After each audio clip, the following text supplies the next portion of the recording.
This is Al Brooks. Thank you for watching the Brooks Trading Course. This is the fifth of 5 videos on support and resistance.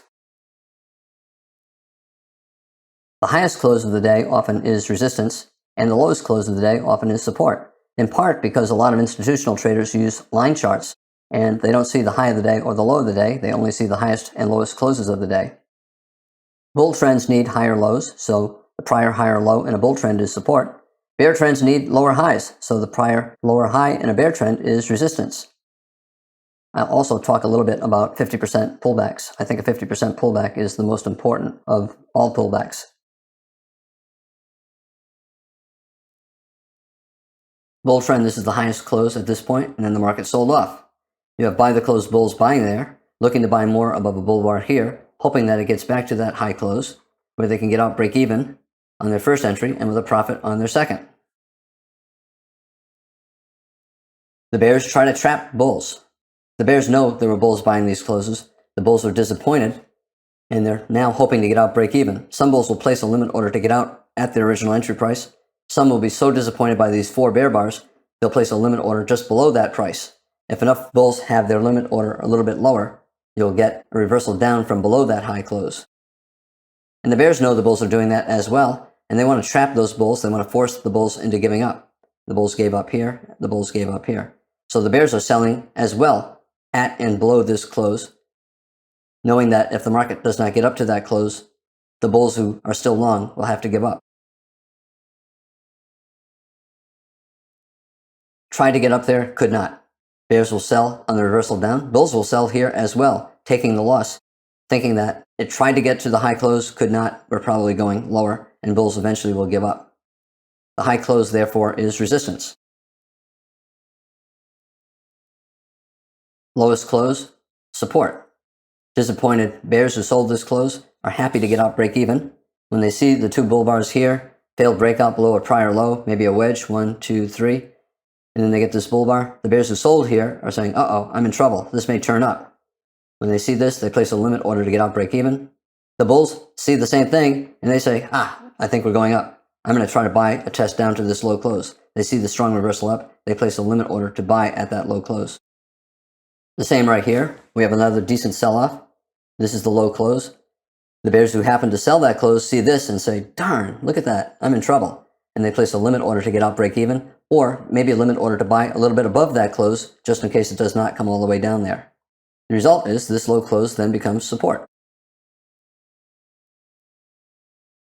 Bears and bulls are trying to buy the low close, expecting the market to go higher, and they'll buy above the reversal bar, expecting that bears will give up, which they did right here.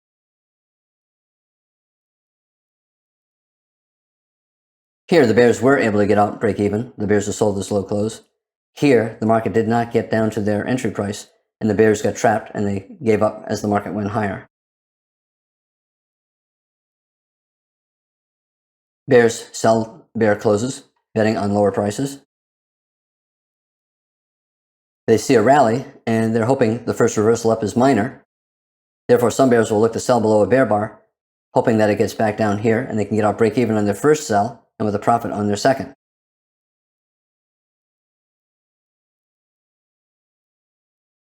The rally, I think, here is especially strong, and a lot of these bears now have given up on the hope of making a profit. They do not believe it's going to come all the way back down to the low close. However, some will scale in. And why would they scale in? Not to make a profit. They scale in to avoid a loss. They sell that close, they sell this bar or slightly below it, and then they place a limit order to get out break even at the midpoint of their 2 entry prices. And therefore, this is support as well, the midpoint of 2 reasonable entry prices. And it's a 50% pullback. I don't have it drawn in, but from this low to that high, this is about a 50% pullback. And bulls will always have limit orders to buy a 50% pullback after a strong reversal.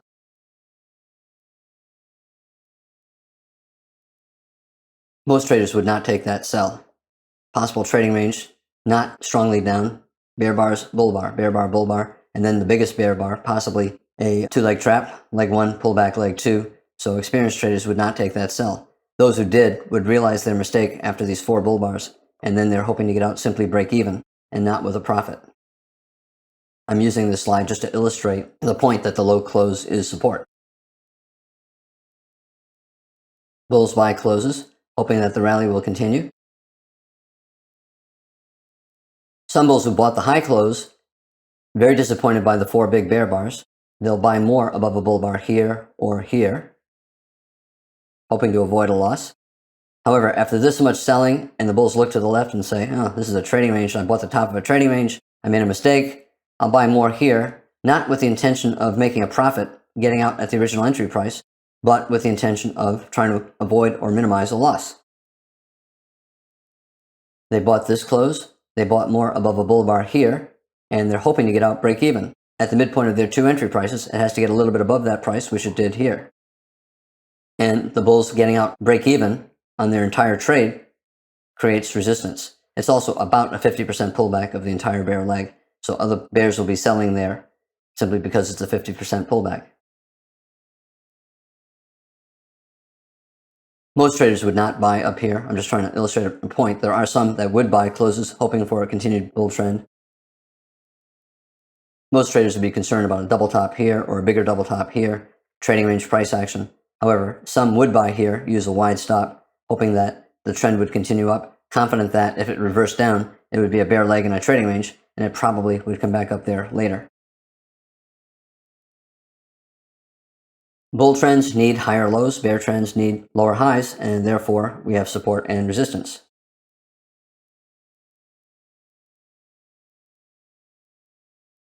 In a bull trend, the market should not fall below support, and that support becomes a magnet. The market often comes down to test it. Strong bull breakout, buy climax. The market often tests below the bottom of a buy climax, and then buyers come in. You have bears selling up here, taking profits at the bottom of the buy climax.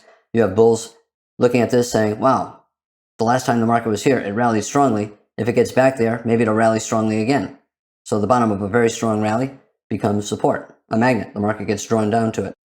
The bottom of the entry bar, low. The bottom of the bull trend is also support. If it gets down here, probably buyers in that area as well. Bottom of the buy climax, the strong rally, the bottom of the entire bull trend. A lot of times in a trading range like this, we have a buy climax and a trend low, 2 support levels near one another. The market falls below one, but not below the other, and then enters a trading range. If it's a strong bull trend, it should not be falling below significant higher lows like here or like here. And if it does, then the premise of a strong bull trend is no longer valid. If it's not a strong bull trend, then maybe it's a broad bull channel or a trading range. In either case, traders will be looking to buy a reversal up from a breakout below support. Strong reversal down, so possibly a bear trend, and the market should not rally above significant highs if it's going to be a bear trend. The top of the bear trend, or a bear leg in a trading range. This is the top of the bear trend. This is the top of the strong bear breakout. Both are magnets. And in a trading range, whenever there are 2 resistance levels near one another at the top of the range, the market often goes above one and reverses down without getting above the top of the other. In any case, if you have a potential bear trend and the market starts to go above significant major lower highs here or here, the premise of a bear trend is no longer valid. It could still be a broad bear channel, but it's probably now a trading range, possibly even a bull trend. But the idea of a strong bear trend is no longer reasonable. It's resistance. Traders will sell either with a limit order there or on a reversal down, especially below a good-looking bear bar. 50% pullback, probably one of the most reliable sources of support and resistance. By the way, I want to make the point that Fibonacci traders often talk about a 50% pullback. 50% pullback is not a Fibonacci number, but the Fibonacci traders treat it like a Fibonacci number, and it has nothing to do with Fibonacci.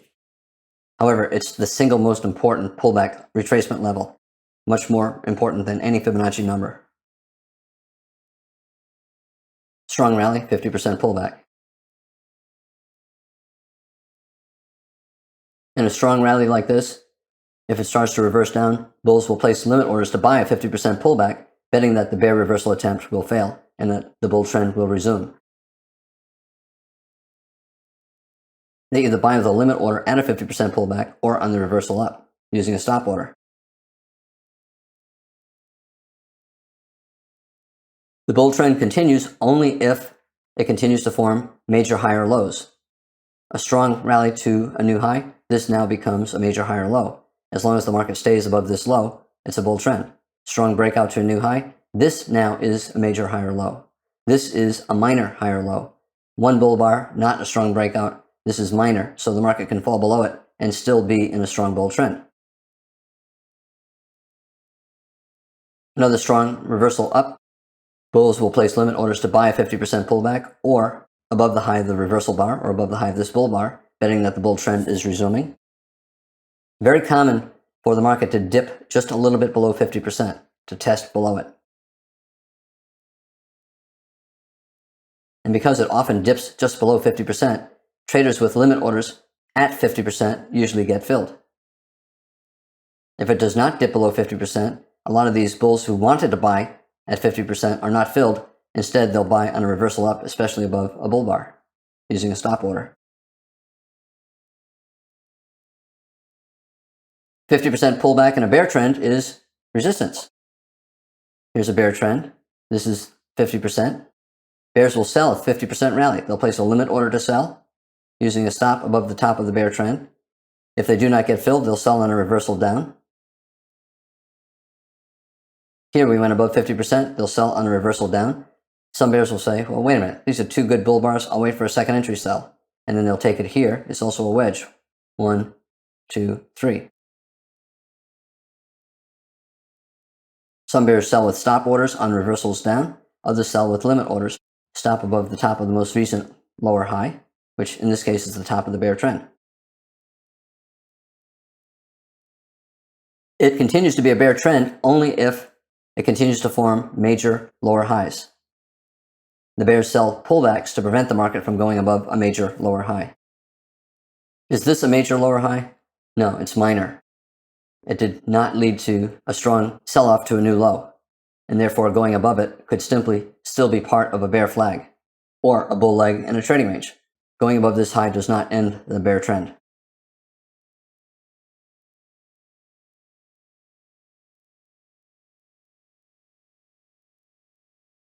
The sell signal bar, the sell entry bar. The top of the signal bar is resistance. The top of the entry bar is resistance.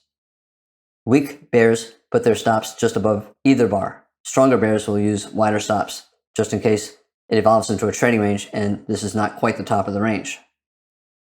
Not a great sell, probably minor reversal. Very tight bull channel. Usually the first reversal down is minor and you get a trading range. Here we got an endless pullback and a bear trend.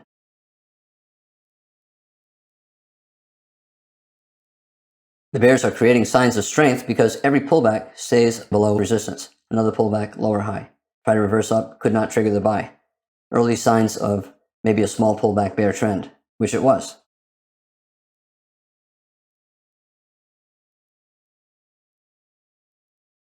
Some bulls bought this as a small bull flag, disappointed by this, hoping that it gets one tick above this signal bar high so they can get up, break even. Traders know that the bottom of the sell signal bar and the top of the sell entry bar are resistance. And if the market gets there, bulls will resume. The market tried to get above there here, could not. Tried to get above there here, could not. So now we have a double top lower high, and you can see the bulls gave up here. It's a sign of strength on the part of the bears. You have bulls who bought for whatever reason, assuming the market would get above the entry bar high, and it failed. So the bulls are trapped here, they're trapped again here, and they gave up here, and they gave up here. Double top bear flag with these two highs.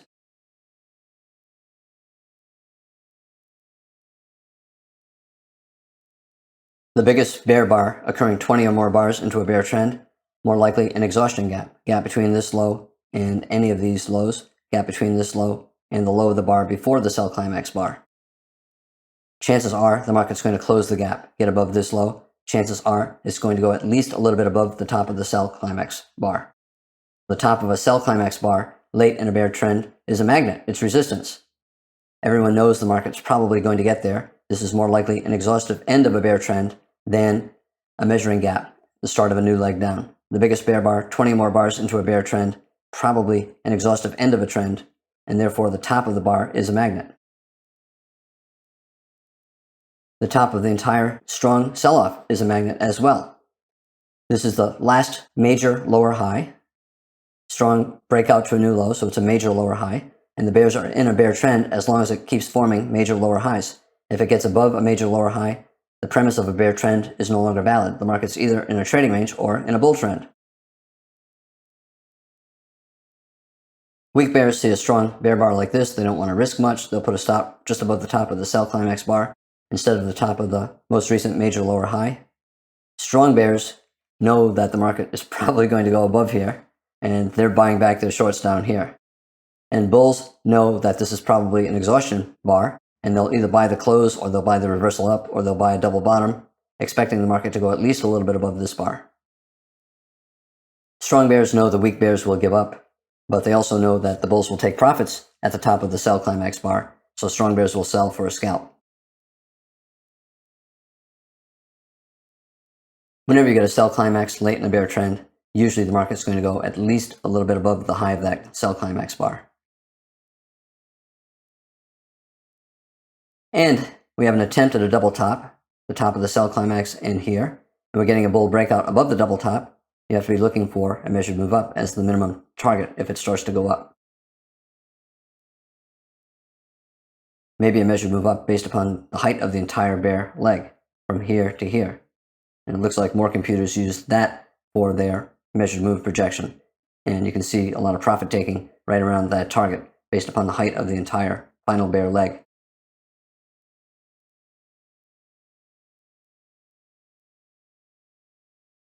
Major lower high, strong breakout to a new low. Once the market gets above it, the premise of a bear trend is no longer valid. It's now either a trading range or a bull trend.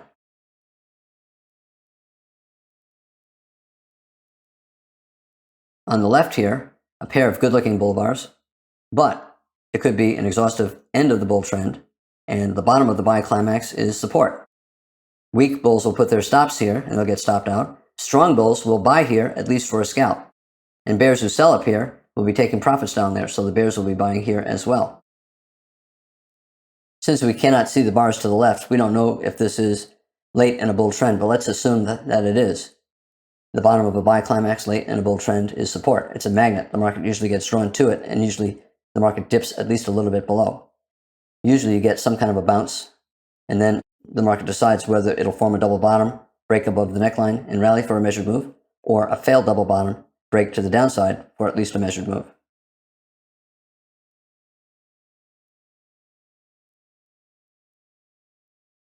Weak bulls put their stops here instead of below a major higher low. Strong bulls assume they'll be able to make a profit by buying at that low, at least for a scalp.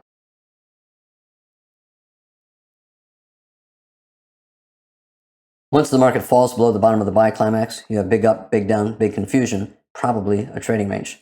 In any case, the bull trend is probably over, at least for the time being. Again, we have an attempt at a double bottom. Instead, get the bear breakout. We got a measured move down, and you can see once it fell to the measured move, there was some buying. Bears who sold for any reason are taking partial profits here. The bulls know the bears will buy here, and you'll have bulls buying here as well, at least for a scalp. I began by talking about how the highest close of the day often is resistance, and how the lowest close of the day often is support, and therefore they are magnets. Bull trends need higher lows. The bears are always trying to get the market to fall below the most recent major higher low, and therefore higher lows are support. Bear trends need lower highs. Bulls are always trying to break above the most recent major lower high, and therefore lower highs are resistance in a bear trend. 50% pullbacks, very important in all trends. Traders are always looking to buy a 50% pullback in a bull trend, and therefore it is support. And bears are always trying to sell 50% pullbacks in bear trends, and therefore a 50% pullback in a bear trend is resistance. I'm Al Brooks. Thank you for watching the Brooks Trading Course. This is the 5th of 5 videos on support and resistance. This is Al Brooks. Thank you for watching the Brooks Trading course. This is the first of 2 videos on measured moves. In this video, I'm going to be talking about a leg 1 equals leg 2 measured move, where the market makes a move, has a pause or a pullback, and then has a second move that is about the same size.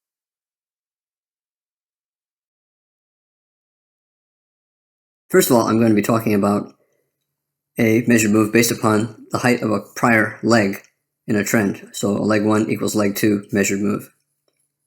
I will later talk about measured moves based upon a trading range and based upon a prior breakout.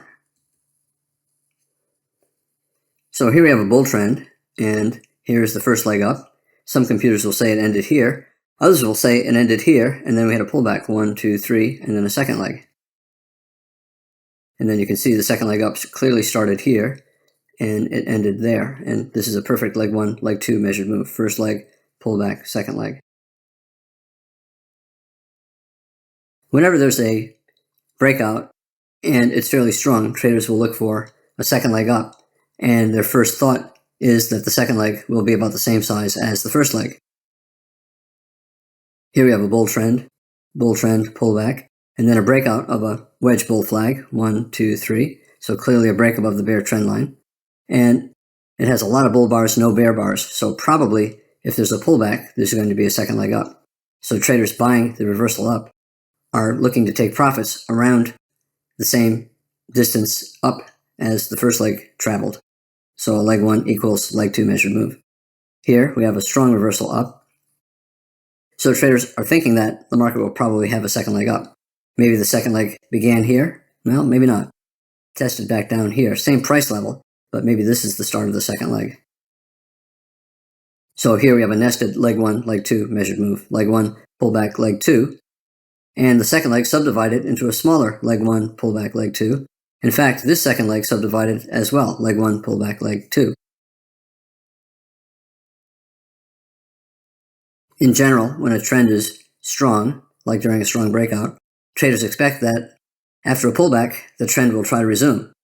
And their first goal is to look for a second leg up that is about as big as the first leg. So here we have a strong bull breakout of a bear channel and a pullback. Traders will buy the pullback looking for a second leg up. Also, the first leg up can be the start of a bull trend, but it could also be simply a leg in a trading range. And at this point, we're still below this high with a lot of trading range price action. So this could be the first leg up in a two-legged move within a trading range.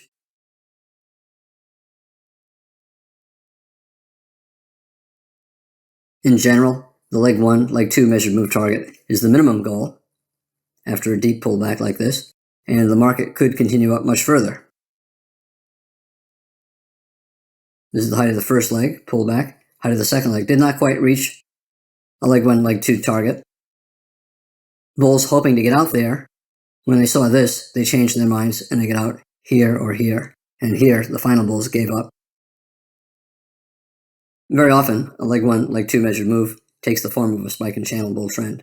So very strong bull breakout, spike, pullback, channel, wedge channel, 1, 2, 3, or 1, 2, 3. Spike and channel bull trend, channel, weaker trend than the bull breakout. And you expect it to evolve into a trading range. And if you look at this, this looks more like a bull leg in what will become a trading range. Bull bar, bad follow through, bull bar, bad follow through, bull bar, bad, right? So typically, when you have a channel with bad follow through, the rally is probably a leg within a trading range rather than the start of a big bull trend. Bull channel, bear flag, you expect a bear breakout 75% of the time and an evolution into a trading range.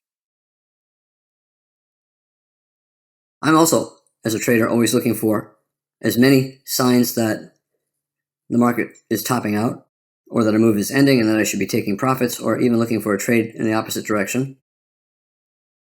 Leg 1, pullback, leg 2, obvious. But whenever I see a strong breakout like this early in a trend, so here's a bear trend, early in the bull trend, pair of very big bull bars, I like to look at the open of the first bar and the close of the final bar of the breakout. Sometimes the breakout is just 1 bar, sometimes it's 3 or 4 bars.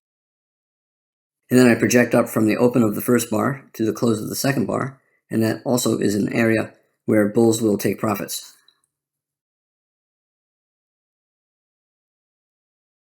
Here, we sold off, we tried to form a double top. So this is the neckline of the double top neckline.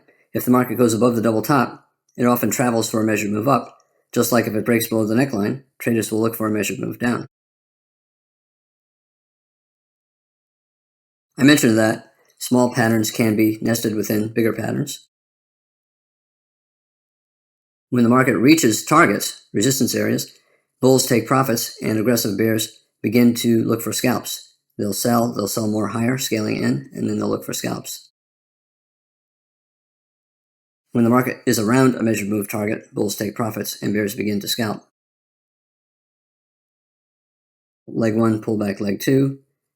Bulls start buying for scalps, bears take profits. Leg 1, pullback leg 2.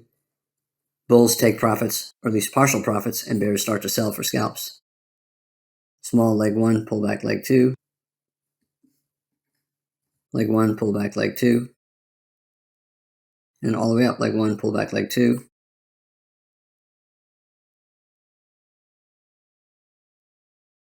And then I said nested patterns, smaller patterns within bigger ones. Leg 1, pullback leg 2. When the market's in a pretty strong bull trend, the first resistance level usually will not stop the trend. So strong rally, trading range, bulls starting to get trend resumption, probably for a measured move up, at a minimum based upon the height of the trading range. The range went on for about 30 or 40 bars, tight trading range, breakout mode for trend resumption up or trend reversal down. And the first target after a trading range like this that lasts 20, 30, 40 bars is a measured move simply based upon the height of the range. Here, the breakout of the trading range was strong. We had maybe an 8-bar bull microchannel with no bear bars, maybe a small bear bar. Probably will get more up. In other words, at least one more leg up. Also, we went above the measured move target by quite a bit. So the market is ignoring that resistance level, and that means it'll probably try to reach another resistance level. A strong bull breakout by the close, maybe starting here, so traders will start buying for any reason. They'll buy bull closes, doji closes, below bars, above bars, expecting that the first pullback, the first reversal attempt will be bought and will still get higher prices. So you can buy for any reason. When you have a target like this, a measured move up, and the market goes through it, quite a ways through it, without hesitation, it's a sign that the computers are not paying attention to that measured move target, and therefore traders will look for another target higher up. Maybe leg 1, leg 2. So leg 1, and then pull back, and maybe leg 2 started here. Some computers, it'll say started here. To me, it looks like the leg started here or here. So this would be another area where bulls will take profits and bears will start to look for scalps. Strong breakout, first reversal down probably will fail. Expect at least one more leg up. Bulls buy the breakout above a pullback bar, betting on trend resumption up. Another fairly strong breakout, so the first reversal down probably will fail, despite a wedge, 1, 2, 3, or 1, 1, 2, 3. The bulls are likely to get at least a little bit more up, possibly just one bar. My general rule, my 80% rule, is that when you're in a strong bull trend, 80% of reversal attempts will fail. All of these reversal attempts, double top or higher high, major trend reversal, all going to fail. Failed breakout above a tight trading range, probably going to fail. And the reversal attempt becomes a bull flag for trend resumption up. Small double bottom, so a small high 2. Bulls will buy above the high of that bar or above the high of the bull bar, a high 2 bull flag. Possible leg 1, pullback leg 2. That would be a decent profit-taking area for a scalp. It also corresponds to the leg 1, leg 2 measured move with approximately a measured move based upon the height of this range. We have a breakout, and we've already gone above a measured move up based upon the height of this trading range. It's a breakout, possible measuring gap, so I look down to the next support level, down here, the start of the rally. Maybe the measured move will be based upon this low to the top of this leg there. And you can see that we have a confluence of resistance here, leg 1, pullback leg 2, measured move up based upon the height of this first leg up. And you can see we're starting to go sideways. So bulls are taking profits and bears are starting to sell, and we're getting a trading range. Even though I said 80% of resistance fails to stop a bull trend, all bull trends end at resistance. So it's important to keep looking at higher resistance levels and then watching what the market does when it gets there. If there's a confluence of resistance at the same price level, bulls will be more willing to take profits and bears will be more willing to begin to scale in looking for scalps. Bull breakout, nobody's going to sell. Breakout, nobody's going to begin to sell. But now we're starting to get some sideways price action, so bears will start to sell. End of the session, take profits. The breakouts are getting smaller. We're starting to get sideways doji bars. 3 pushes up, 1, 2, 3. Confluence of resistance, leg 1, pullback, leg 2, and then a breakout, and then a measured move up. And as I said, wedge, 3 pushes up. Another reason to expect that prices will not go up much for at least several bars, 5 or 10 bars. Wedge top, 2 resistance levels, probably at least a couple legs sideways to down.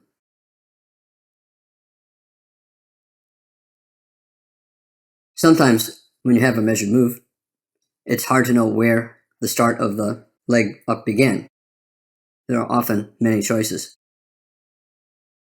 Did the bull trend begin here, the lowest price? Or did it begin here after a trading range? Or did it begin here, and is this just an outlier? Bull trend, pullback, and then start of leg 1 up. Some computers will say that's the start of the bull trend, and this is a pullback to a slightly lower low. Others will say the lowest price on the chart is the start of the bull trend. Others will say it was a trading range, and we started to break out here, so this is the start of the bull trend. Most computers initially begin with the start of the bull breakout here. Some will say the bull breakout began there. And traders will look at measured move targets based upon both. So here we have a bull reversal and a pullback from the bull breakout, and it went to a lower low. But because we trended up or started to trend up, a lot of computers will say, yeah, the bull trend really began here. Even though this fell below that, this is still simply a pullback from that initial bull reversal. Consecutive bull bars, the second one being big, closing on its high. Traders will look at a measured move up, and you can see that we went sideways here, so the bull trend stopped. A lot of computers did, in fact, use that first leg up for a measured move and profit taking.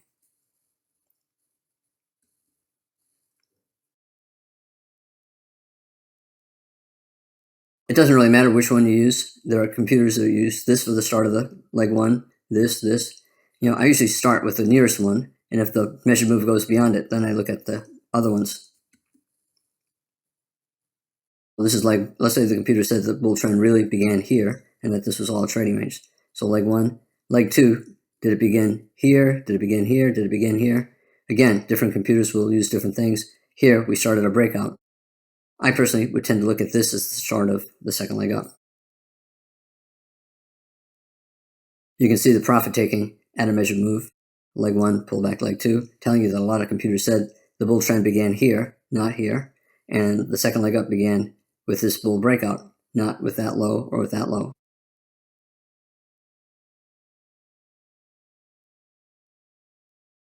Bull breakout, follow through. Maybe this is the start of the bull trend for leg 2. Other computers will say that, other computers will say that. And I look at all the possibilities and I watch how the market reacts. And here, we got very close to the measured move and we pulled back. That tells me that a lot of computers said that the second leg up began here. We went a little bit above this measured move. These two possibilities for the start of the second leg are almost to the same level. And the projection up is around the same price. Doesn't matter which you use. I would look at both and just watch the behavior. And the market found profit taking in that general area. If the bull trend continued above bar 9, bulls would then look for other ways to create resistance. So instead of using 7 or 8 for the start of the second leg, maybe 6 is the start of the second leg. For the start of the first leg, instead of here, maybe it's here.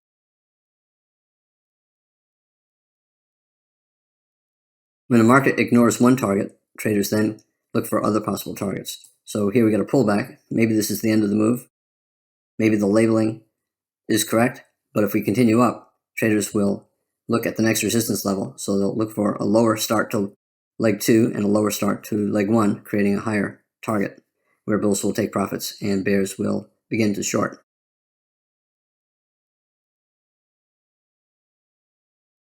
This is a bear trend, and it's the same situation. Is this the start of leg 1 here, or does it start with the breakout? I look at both and I see what the market does. The leg usually begins with a breakout to the downside. Here's a strong breakout. Here's a reversal. This could be the start of it. Nobody knows. This creates a target that is not as far down. So I'll first look at a target based upon this as leg 1. And if it falls below that target, then I'll look at this as the start of leg 1. And look at that.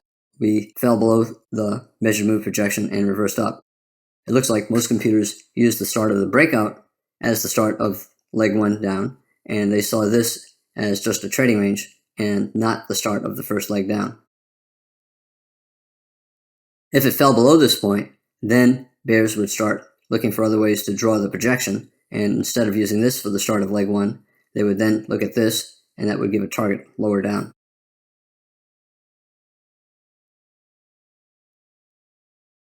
A lot of times, the end of the measured move is not clear until after there's a strong reversal up. So is this the end of leg 1, pullback leg 2, leg 1, pullback leg 2, or is it the end of a large leg 1 or a smaller leg 1?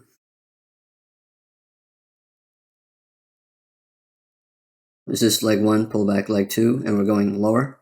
This becomes a bear flag and we go lower. Is this the end of leg 1 in a very big nested leg 1, leg 2? So leg 1 and then pull back and then leg 2 taking us much lower? Or is this as far as we go? Sometimes you don't know until after you see this kind of a big reversal.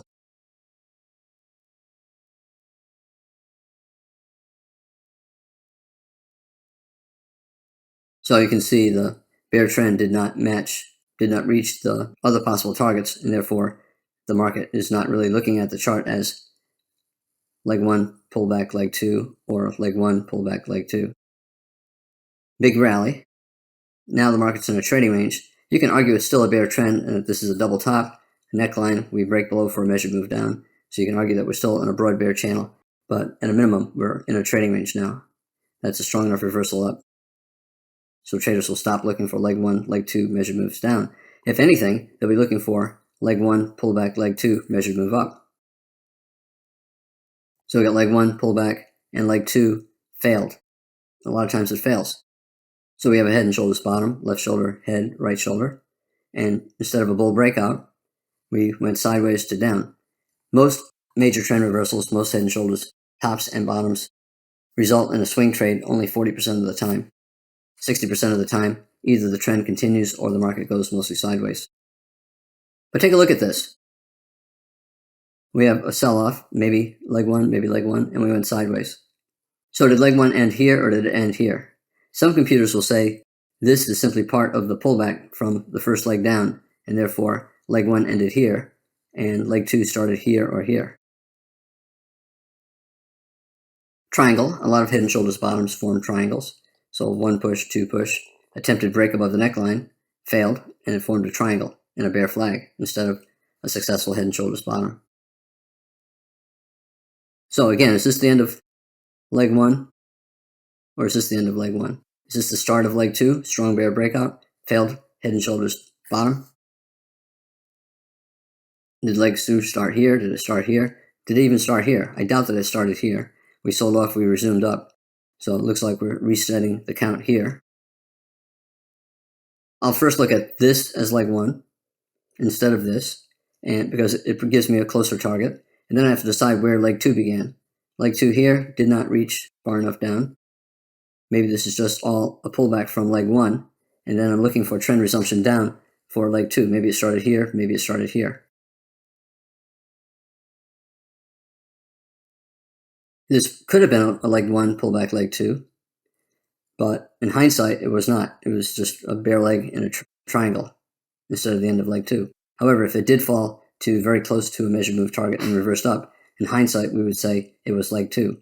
But based upon what we're seeing here, it was not. We did not get close to a leg 1, leg 2 measured move target, and we continued sideways, strongly down, strongly up, strongly down, and up.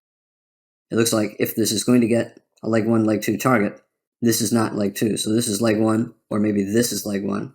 And then we're looking for the start of leg 2, and this is the target if this is the end of the first leg. If it falls below this target, then traders will say, well, maybe this is the end of the first leg, and they'll look at the next support level. We got a strong reversal up here. This is probably what the computer saw. Leg 1, trading range, triangle, and then leg 2 starting here or here.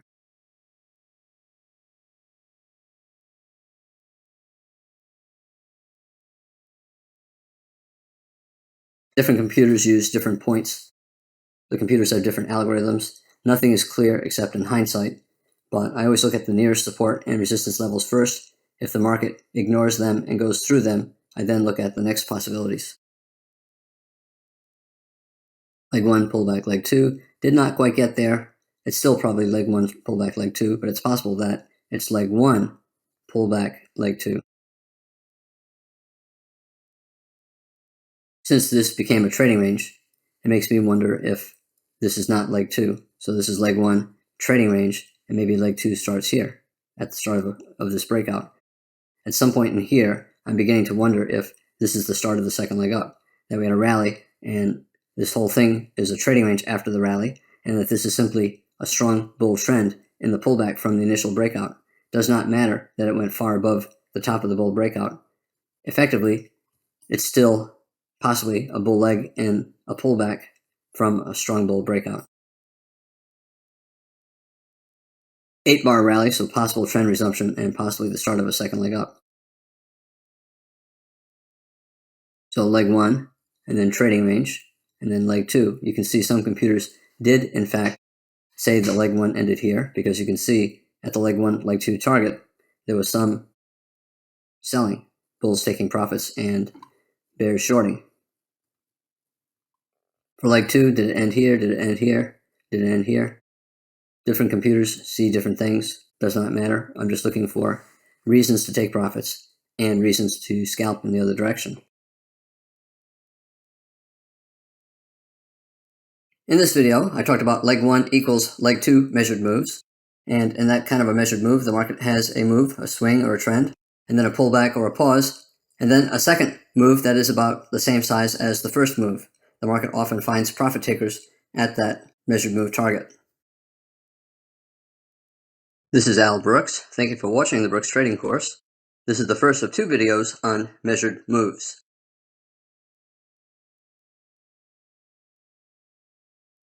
This is Al Brooks. Thank you for watching the Brooks Trading Course. In this video, I'm going to be talking about measured moves.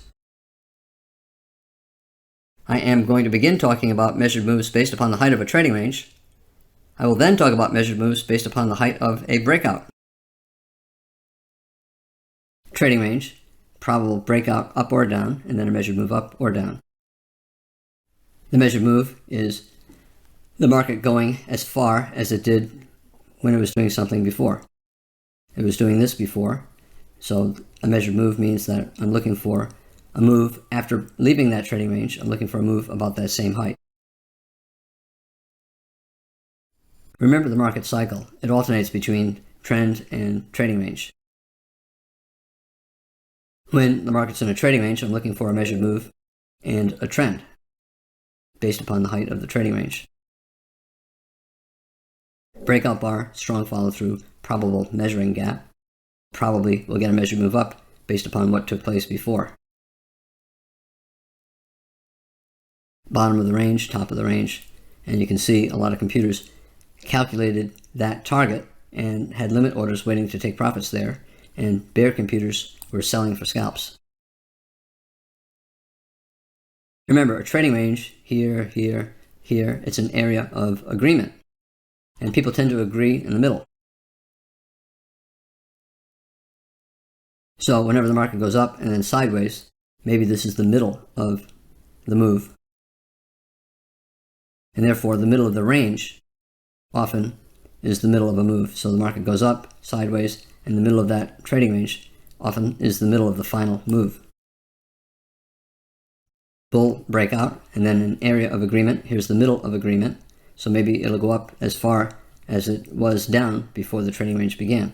So a lot of times if you see a bull trend and a trading range, you look at the middle of the trading range and project up for a measured move, because there will be some bulls taking profits there and some bears selling there. Bull trend, trading range, area of agreement. People agree in the middle, so maybe this is the middle of a move up. Middle of the range, and you can see we got vacuumed up in a strong bull breakout, but as soon as we got there, traders sold. Bulls sold to take profits, bears sold to go short. Sell-off in a trading range, area of agreement, so possibly the middle of the move. Leg 1 down to the middle of the range, and then leg 2. Bulls start to buy for scalps, bears start to take profits. In general, this type of measured move is minor. Most computers do not pay attention to it. Traders are more interested in the other types of measured moves that I talked about, like based upon the height of the trading range or leg 1, leg 2 measured move.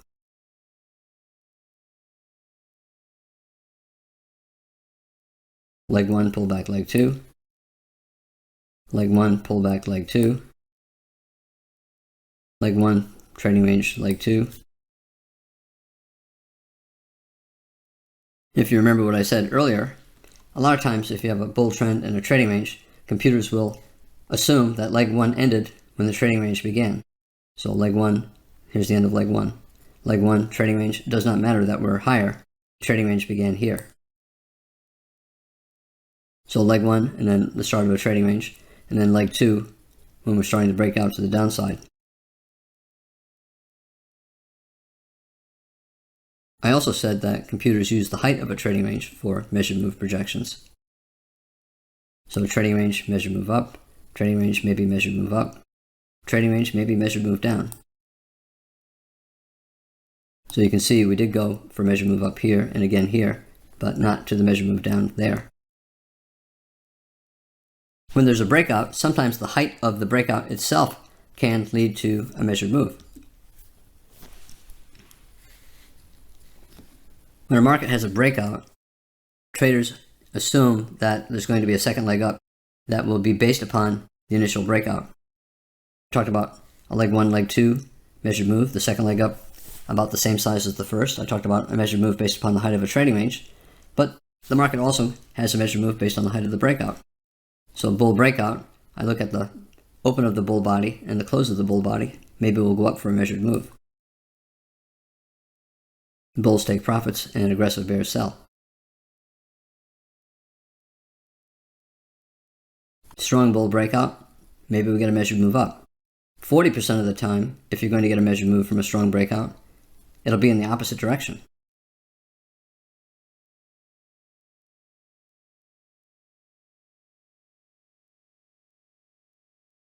Strong breakout began here, top of the breakout, maybe the highest close, who knows, different computers do different things. Maybe they'll start the measured move from here up to there. But in any case, whenever I see a strong breakout, I'm looking for a measured move, and 60% chance, if there's going to be one, it'll be up. 40% chance, it'll break below the bottom of the bull leg there, or here, and then fall for a measured move down. So once you start to see a pretty strong bear reversal and 2, 3, or 4 consecutive bear bars, you got to be thinking that the first target is the bottom of the bull breakout, and then possibly a measured move down. I look to see what happens at the bottom of the breakout. Is the market bouncing or is it continuing down? And you can see, well, we're continuing to get bear bars. So it looks like instead of reversing up at support, the bottom of the buy climax or the bottom of the bull trend, it looks like we're continuing down. I'm starting to look at measured move projections to the downside. When the market gets there, especially if the bear trend is weakening like this, bulls will buy for scalps like below that low, and bears will begin to take profits. Opposite situation, strong bull breakout, so maybe a measured move up based upon the open of the first bar to the close of the second bar. So whenever I see this, 60% chance we're going to get a measured move up, 40% chance we'll reverse down and get a measured move down. but the math is very good for buying. Traders will buy that close. 60, maybe 70% chance when the breakout is this strong that will go up for some kind of a measured move. Open of the bar, close of the bar at the end of the breakout. Here's a 2-bar breakout, and there's the measured move target. And you can see bulls took profits and bears shorted. In general, especially when the rally is weakening like this, traders should take full or partial profits at an obvious resistance level like a measured move target.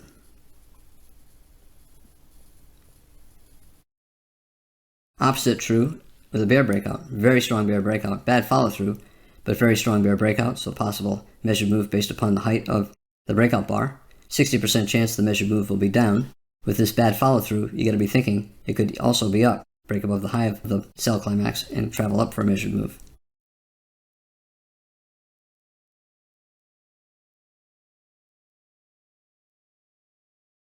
We tried to break above the top of the sell climax here, tried again here, and we failed. The bulls see a head and shoulders bottom, and the bears see a double top or a triangle, 3 pushes up, 1, 2, 3, breakout mode.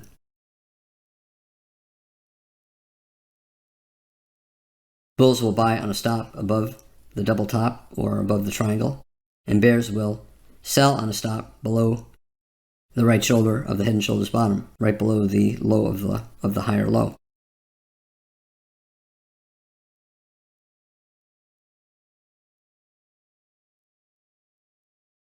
Here we have a bear breakout, but look what we got.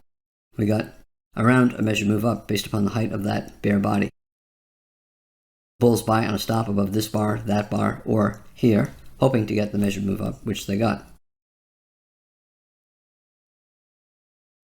The height of the bear body, measured move up based upon that height, and look what took place at that measured move target. We reversed down strongly, and that tells you that bulls took profits and bears sold up there.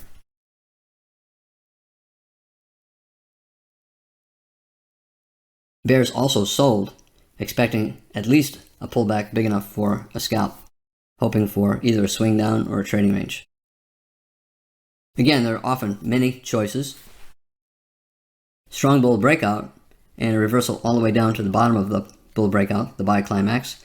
Are we going to get a double bottom and resumption up, or are we going to break below the double bottom and fall for a measured move down? Once the market breaks below the bottom of a strong bull breakout like that, 50% chance we're going to fall for a measured move based upon the height of the breakout, and 50% chance we will not. That will stay sideways or maybe go up. The first target I would look at for the bear case is a measured move based upon the height of those two bodies, the bull breakout. Open of the first bar to the close of the second bar. And this is the measured move down, and the bears ignored it, so we're probably going at least a little bit lower.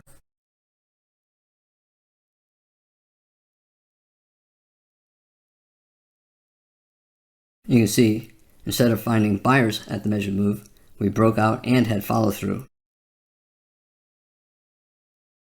When that happens, traders will then look for the next downside target.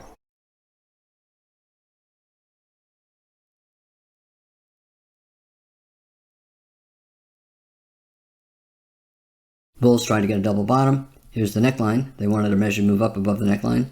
Instead, we got a bear breakout below the double bottom, in which case I'm looking for a measured move down. This is a pretty strong bear leg. It's probably not the end of the move. Also, a very tight bear channel. Any reversal up is minor, which means that after 5 or 10 bars, we'll probably test back down, and then try to get a major trend reversal, like a lower low major trend reversal. Wedge bottom, 1, 2, 3.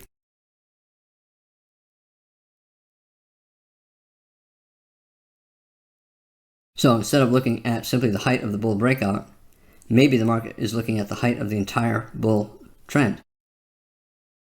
Bulls wanted a double bottom, did not get it. When you get a strong rally and then a test back down to the low, if it keeps going down, to me that's a failed attempt at a double bottom. Instead of a measured move up, I'm going to look for a measured move down.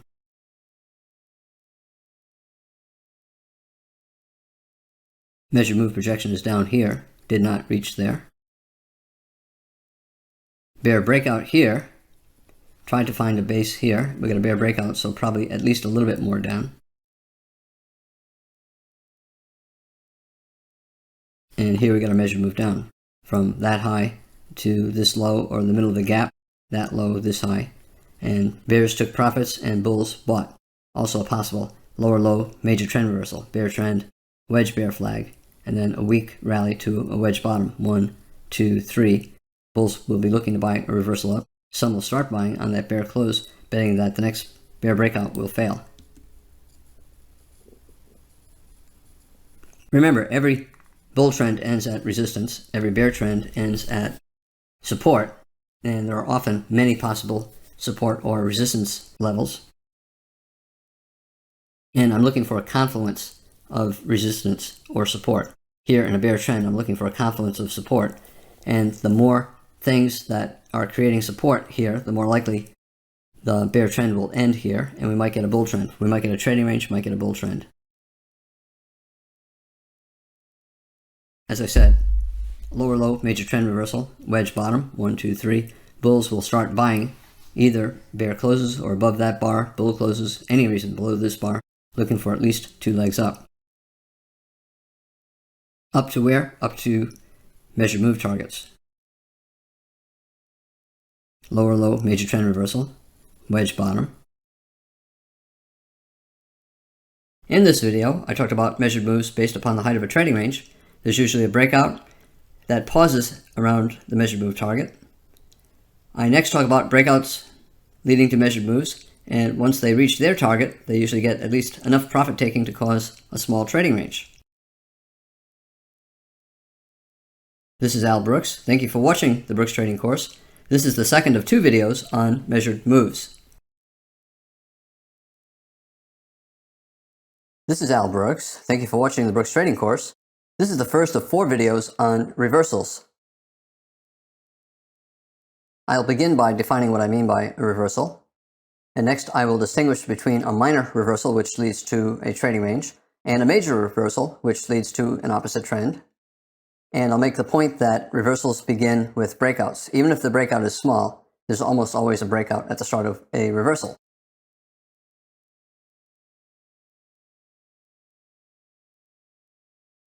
We have a bull trend and then a bear trend.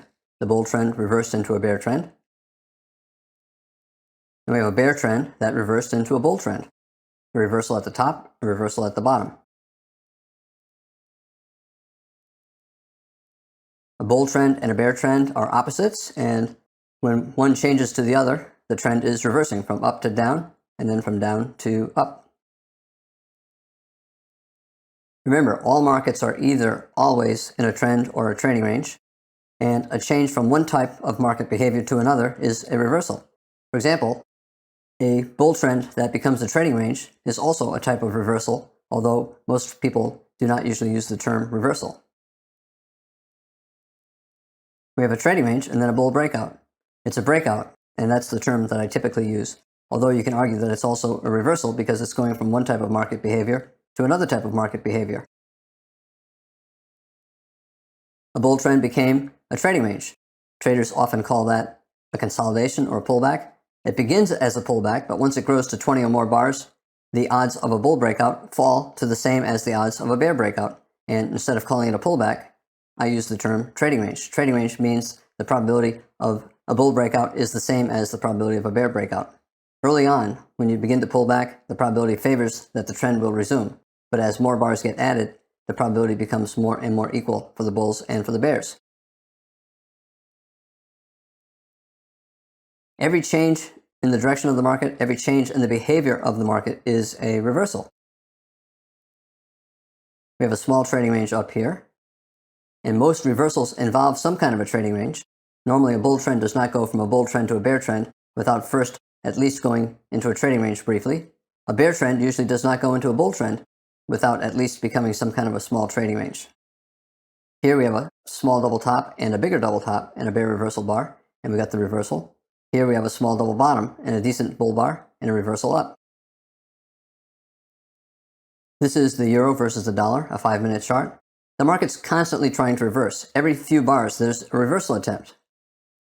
We have a bear breakout and bad follow-through. The bulls are trying to reverse the bear breakout.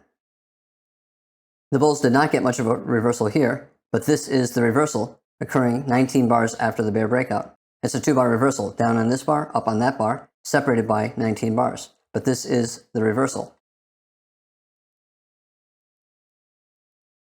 You can call it a bull reversal, you can call it a reversal, it doesn't matter what you call it. The market was trying to go down, and now it's clearly going up. It's a reversal. The market's rallying strongly here, and then another leg up. But then look at this. This bar totally reversed that bar. It's a small reversal. On a higher time frame chart, like a 10-minute chart, this would be simply a doji bar. It would look something like this. It's a reversal. However, it did not lead to an opposite trend. It simply led to a trading range. This bar is a small bull bar, and it's followed by a bear bar about equally big. This is a small reversal within a very tight trading range. Meaningless, probably simply going to go sideways more instead of breaking to the upside or the downside. Every tail on every bar is a reversal. The market tried to go up, and then it went down. The market went down, and then it went up. All of these tails are reversals. The market went up and then down, up and then down, up and then down. Here's a 2-bar reversal, and it's simply a doji bar or a tail on a higher time frame chart.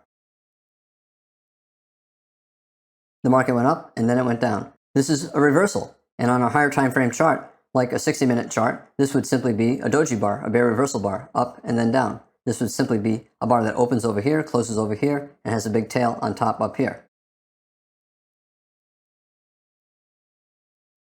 This is a tick chart based upon one tick. This is one tick down, and then we went sideways for a tick, and then we went up for a tick, sideways for a tick, down for a tick. We traded here, and the very next trade took place down here. The trade after that took place up here. This is a reversal. Even though it's only on a tick chart, and it would be invisible on a higher time frame chart, it is a reversal. The market traded down. The next trade, it traded up. The trade after that, it traded down again.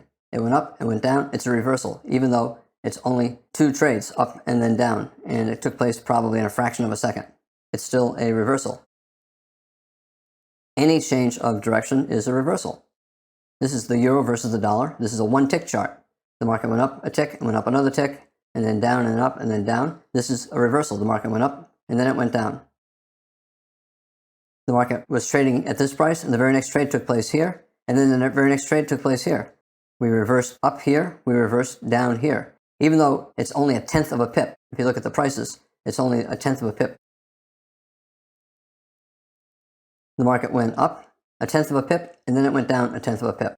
It reversed from up to down, and then repeatedly reversed through here. But every one of these changes in direction is a reversal. I want to distinguish between minor and major trend reversals. I think is very important. A minor trend reversal, for example, a bull reversal in a bear trend usually becomes a bear flag. We have a bear trend, and we are reversing. Can this be the start of a bull trend? Not likely. When the bear channel is tight like this, usually the first reversal up becomes either a bear flag, which this was, or it becomes part of a trading range. A major reversal requires more bars. A major reversal means the market goes from a bear trend into a bull trend. That's a big change. It usually requires more bars, 10 bars or so. This reversal in a very tight bear channel is likely to fail, so traders are ready to sell a failed reversal. They look to sell on a stop below the low of a bar, preferably a bear bar, betting that the bear trend will resume. A small double top bear flag with a bear bar. The reversal up, not very strong, probably a bear flag. A good reversal up from a higher low major trend reversal, bear trend, break above the trend line, and then we have a double bottom, higher low, with a good bull buy signal bar, and a good breakout bar closing above the high of the past 15, 20 bars, and a follow-through bar. The bulls have won. The bears are trying to reverse back down, but probably only a minor reversal, which means either a trading range or a bull flag, probably going to go at least a little bit higher. You look to buy a reversal up, especially above a bull bar, either here, get long here, or above this bull bar and get long here. This, again, is a major trend reversal. We have a bear trend, a break above the trend line, and the entire pattern has about 10 or 15 bars in it, up 6 or 7 bars, down 6 or 7 bars. Big enough pattern to expect 6 or 7 or 10 bars up, a major reversal. This is a higher low major trend reversal. This low is taking place above the low of the bear trend, and therefore it's a higher low reversal. It has enough bars for it to be major. so traders can expect 5, 10, 20 bars up. It's also a double bottom, so it's a double bottom, higher low, major trend reversal. Again, minor reversals usually lead to trading ranges or flags and not opposite trends, but sometimes the trading range can contain a major reversal. Here, a minor reversal, a very tight channel, probably the best the bulls get is either a bear flag or a trading range, and in this case they got a trading range. Some traders will hold for part of the position. Since a bear flag or a trading range is likely, traders scalp most or all of the position. Some might hold part of the position in case the trading range forms a major trend reversal and you get a trend up, bull trend. Here we get a bull trend lasting about 30 bars and a slight lower high, but the entire pattern here is only 4 or 5 bars. It's probably going to be a minor reversal, which means either a bull flag or a trading range. Traders will sell for a scalp, for sure, and some might hold for a swing, hoping that we get a trend back down to here or to here.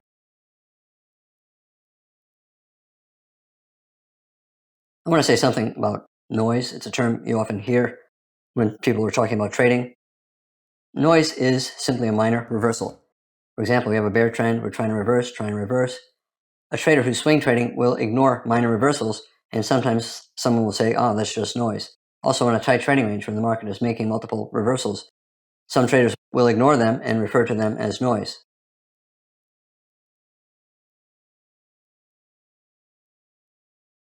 My definition of noise is simply something that is so small that you will ignore it. And I never use the term noise, I use the term minor reversal. Because noise implies something is random, something is happening that is purely random, and nothing can be random.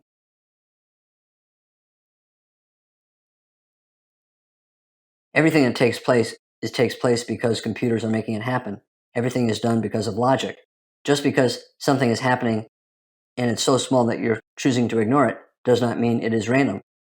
It's real and it's taking place for very good reasons. The computers are placing trades because they see logical trades, even though the trades are so small that you would never consider taking them. Some minor reversals are big enough for scalpers to take, not simply the computers trading for 1 or 2 ticks or 1 or 2 pips. However, they still are minor, and because a scalper is taking them and making money from them, they cannot be random. You cannot make money from random moves. You can only make money from logic, and therefore noise cannot exist. Whenever you hear a person talk about noise, I think they're being ignorant. They're implying that they're either not understanding why the market is doing what it's doing, or they're simply choosing to ignore what it's doing. Ignoring what it's doing is acceptable. If the time frame of the movement is so small that you're choosing not to trade it, that is fine. But to call it noise and believe that it's random is foolish. That's ignorant, because everything that happens for a reason. My definition of noise, minor reversal, and I prefer to use the term minor reversal. I want to talk a little bit here about a swing trade from a bear trend to a bull trend.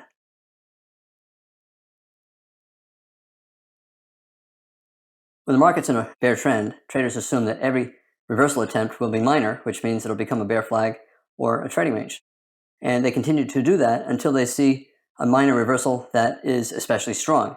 For example, if it breaks above the bear trend line and rallies for 10 bars or so, or even goes sideways for 10 bars or so, that is a sign that the bulls are becoming stronger and the bears are becoming weaker. This is still a minor reversal, but it's warning traders that the trend might be near an end and it could convert either into a trading range or a bull trend.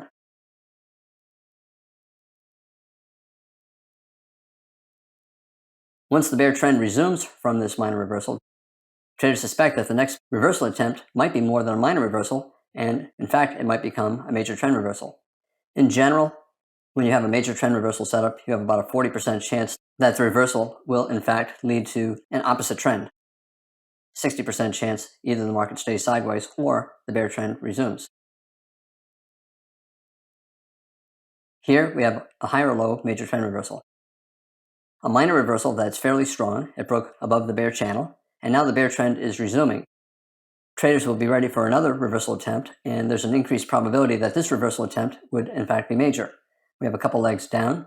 We have a double bottom with this low, slightly higher low double bottom, and a decent buy signal bar. Swing traders will buy above the high of this bar and get filled here. betting that there's a 40% chance we'll get a major reversal and at least a couple legs up for a swing trade.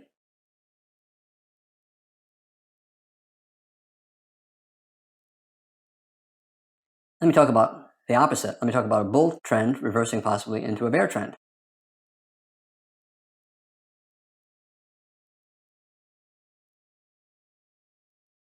When the market's in a bull trend, traders assume that every reversal attempt will be minor, which means either you get a trading range or a bull flag and the bull trend will resume.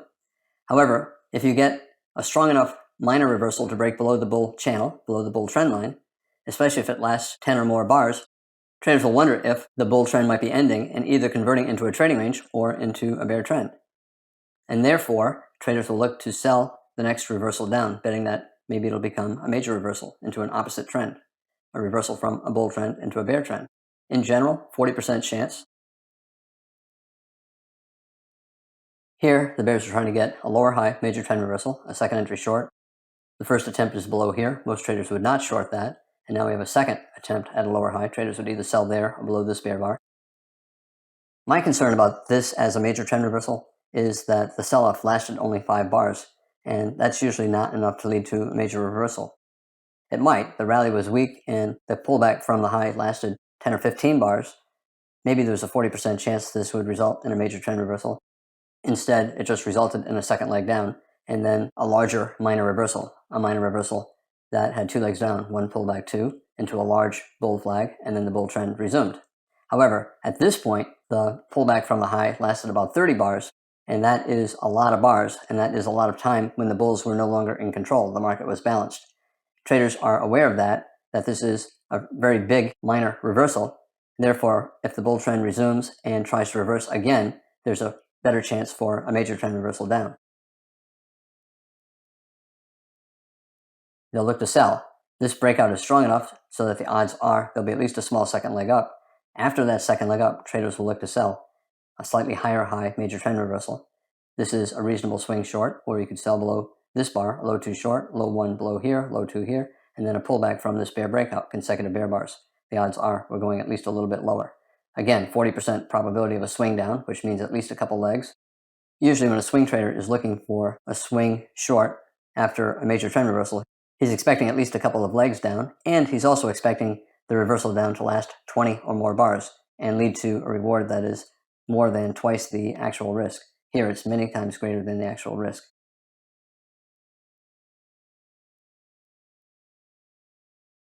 The swing trade, a bear trend to a bull trend to a bear trend, or a breakout of a trading range. Here we have a trading range and a bull breakout. This is a potential swing trade for a couple of legs up at a minimum objective. We have a breakout bar closing above the high of the past 20 or 30 bars. High probability of going at least a little higher. And then the follow-through bar, the bar after the breakout bar, also closed with a bull body, and it closed on its high, and it closed above the high of the breakout bar, and the open of the follow-through bar is above the close of the breakout bar. That tells you that as soon as this bar closed, a lot of traders hit the button, buy the market. So we had many traders trying to buy the market as soon as this bar closed. The open of this bar then is above the close of this bar, and that's a sign of very eager buyers, and it increases the chances of some kind of a measured move up and 2 legs up. First leg, pull back, second leg. We got a third leg up as well.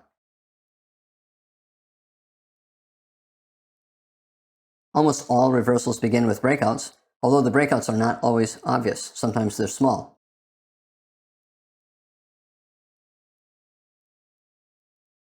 A reversal is a type of a breakout. We tried to resume the bear trend down. We have a bear trend and a couple legs up, 1, pull back 2, and now the bears are trying to get a downside breakout. Instead, it reversed up here and then especially here. This totally reversed the bear breakout. And every reversal is a type of a breakout. Remember, every bear trend bar is a breakout and it's a sell climax. Every bull trend bar is also a breakout and it's a buy climax. We have a big bull trend bar, it's a breakout, and it could be the start of a bull trend, or a bull swing at least. All reversals begin with at least a small breakout. This is a bull breakout. You can say it's a bull breakout above a trend line. It's a bull breakout above a trading range. It's a bull breakout above the bear breakout. The bears gave up. The bears who sold here, hoping for trend resumption down, bought back their shorts. The bulls became confident that this is a higher low major trend reversal and we would get at least a second leg up. Once they saw the breakout bar and the follow-through bar, they assumed that this was the first leg up and that traders would buy the first reversal down and expect one more leg up. This is a give up bar. The bears are giving up. The bears who sold are disappointed by this bull bar. They hoped that we would resume down, and when it started to go up, the bears bought back the shorts for a loss, and they gave up on this bar. Every trend is in a channel, so every reversal breaks out of a channel. We have a reversal up. There has to be a channel somewhere. There are many ways to draw it. One is using this reversal down and this reversal down. You can create a parallel and connect it and make it a best fit. This is then an outlier.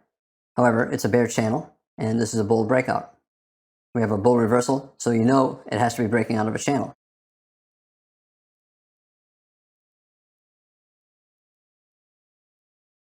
Whenever there's a breakout, whenever there's a big trend bar, especially when there's follow-through, traders agree that the price is wrong, and it has to move quickly to find a new fair price. It doesn't matter if you're talking about a breakout or a reversal, you trade them the same. Is this a bull breakout above a trading range? Is it a bull breakout above a bear channel? Is it a reversal up from this bear trend? It doesn't matter what you call it. The market's going higher. It's all of those. It's a breakout and a reversal. A big bear trend bar closing on its low. The bulls tried to bottom here, and instead we got a bear breakout. This means that the price is too high, and the market has to go lower to find buyers. It's a breakout, we're going lower. This is a reversal, it's also a breakout, we're going higher. Price is too low, price is too high.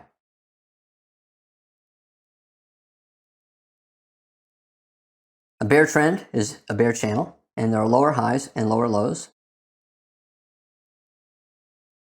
For the bear trend to become a bull trend, it has to break above the bear channel, and then it has to start to create a series of higher lows. We have a low, we have a slightly higher low, a slightly higher low, and a bull breakout. This looks like it could be the start of a bull trend. In fact, it was. We have a bear channel, and once there's a breakout above the bear channel, traders will look to see if the market tries to resume down and fails and reverses up. And if so, in this case, we got a higher low, major trend reversal. So the bulls are looking for a reversal up after an attempt to resume the trend down fails.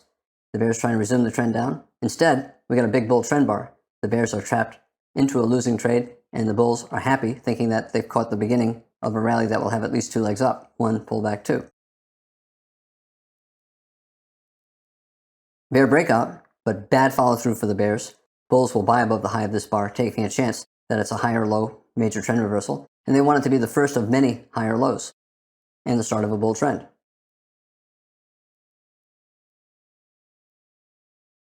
In both cases, the market's going down. It clearly believes that the price is too high, and it has to move down fast to find a new fair price. Does it matter if one is a reversal and one's a breakout from a trading range? It doesn't matter, you trade them the same. The market's telling you that the price is too high. We have a trading range and a bear breakout. You're going to sell it. Because the market's going down fast, it's probably going lower. In this case, we have a bull trend that reversed down. You trade it exactly the same as you trade this. The price is clearly wrong. We have a bear breakout, and here we have a bear breakout. This is a reversal, up and then down. It doesn't matter. You trade this the same as you trade that. You sell closes, you sell for any reason. The market is telling you that the price is too high and it's going to go lower. It's going down to find a new fair price. Bear breakout below a trading range, bear reversal, doesn't matter. You trade them the same.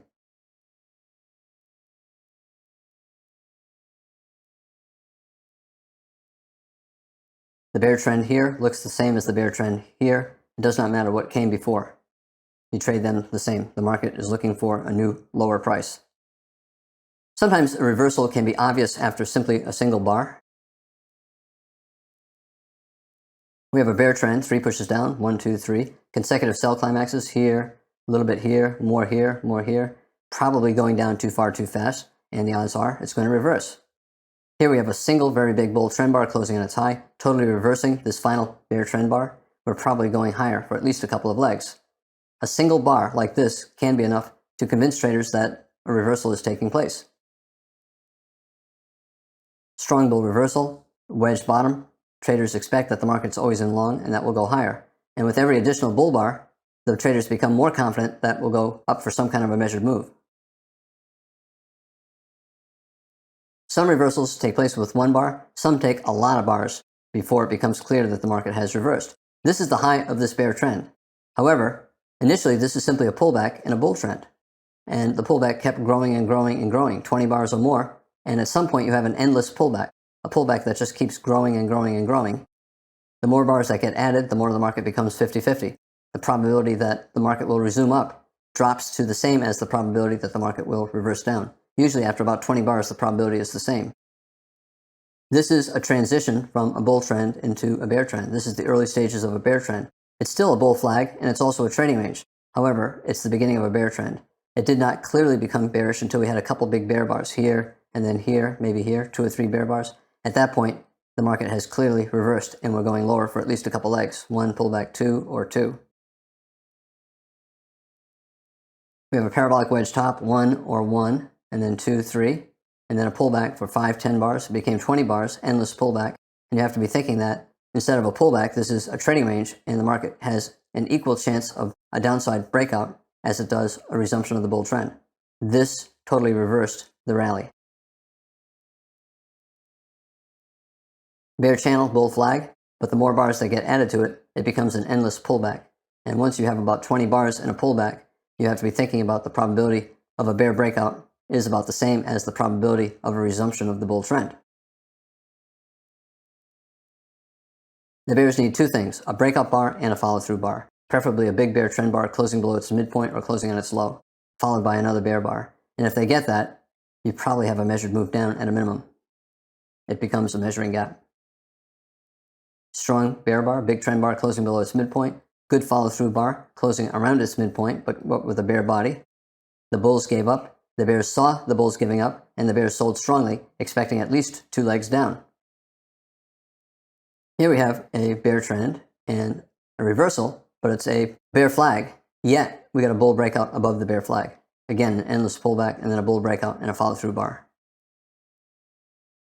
Bull channel, so a bear flag. And we tried to get a bear breakout, and we tried to get a bear breakout again, but failed. And it looks like we may be breaking above the top of a bear flag. We might be getting a bull breakout above a bear flag, and that can lead to a measured move up. This low tested this high, possible measuring gap here, and we went up for about a measured move. The breakout was very clear here and here. We have a bull trend bar here occurring in a bear flag. More and more traders are beginning to believe that the bears are going to lose and that we're going to get a bull breakout above the bear flag and a measured move up. Now we have 3 consecutive bull bars closing on or near their highs. And then we have a pullback trying to reverse, but this low stayed above the breakout point, so we might have a measuring gap here or a measured move up. Very big bull trend bar, probably going higher. Follow-through bar, probably going higher. And it's a bull breakout above a bear flag. We broke out here, we broke out here, we broke out here. This is when it became most clear. And what this is the bears giving up. They're finally giving up. I call it a give-up bar, a pair of give-up bars, the bears giving up. I began by talking about what I mean by a reversal. A reversal can be simply a change in behavior from a trading range to a bull or bear trend, or a bull or bear trend into a trading range. I usually reserve the term reversal for one trend becoming an opposite trend. It's very important to distinguish between minor reversals and major reversals. Minor reversals are just a few bars, 3 bars, sometimes 5 or 10 bars, and it does not lead to an opposite trend.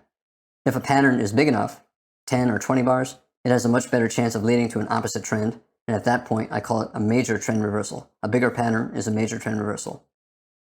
Reversals usually begin with breakouts, even though the breakouts are sometimes very small. I'm Al Brooks. Thank you for watching the Brooks Trading Course. This is the first of 4 videos on reversals.